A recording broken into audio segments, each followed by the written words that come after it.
Red breaking news చూస్తున్నాం. అమ్మా నాన్న అనాథుల పుణ్యక్షేత్రంలో లావణ్య అనే అభాగ్యురాలు శివయ్య దయతో తన కుటుంబం చెంతకు చేరింది.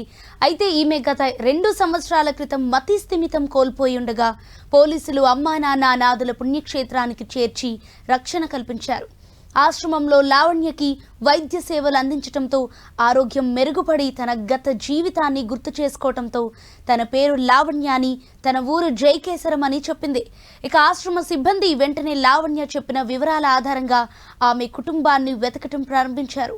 ఆశ్రమ సిబ్బంది జైకేసరం గ్రామ పంచాయతీకి కాల్ చేసి సంప్రదించగా లావణ్య భర్త శ్రీనివాస్ నంబర్ దొరకటంతో కాల్ చేసి మీ భార్య అమ్మా నాన్న అనాథుల పుణ్యక్షేత్రంలో ఉన్నారని చెప్పగానే తక్షణం తన కుటుంబ సభ్యులందరితో కలిసి ఆశ్రమానికి చేరుకున్నాడు. తన భార్యను చూసి సంతోషించగా ఆశ్రమ సిబ్బంది జనవరి 31వ తేదీన సాయంత్రం 6 గంటల సమయానికి లావణ్యను తన భర్త శ్రీనివాస్కు అప్పగించారు. ఇక ఆశ్రమ సిబ్బంది లావణ్యను శ్రీనివాస్కు అప్పగిస్తూ వారి కుటుంబం మళ్లీ కలిసినందుకు సంతోషం వ్యక్తం చేశారు.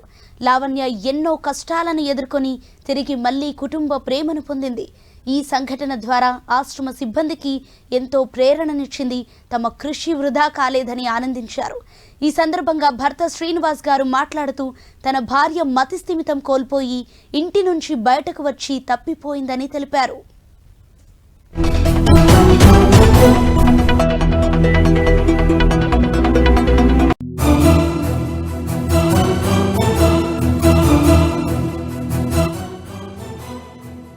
అది జైకేసరం ఊరు. నా పేరు శ్రీనివాసు.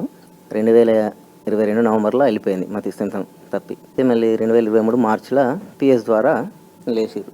ఇక్కడ నుండి కాల్ చేసిర్రు, ఇట్లా మా ఊరు గ్రామ పంచాయతీకి చేసిర్రు. చేస్తే వాళ్ళు నాకు ఇన్ఫామ్ చేసిర్రు. చేస్తే ఇప్పుడు తీసుకుపోనీకి వచ్చినాం. అమ్మ నాన్న అనాథాశ్రమం నుండి ఫోన్ వచ్చింది.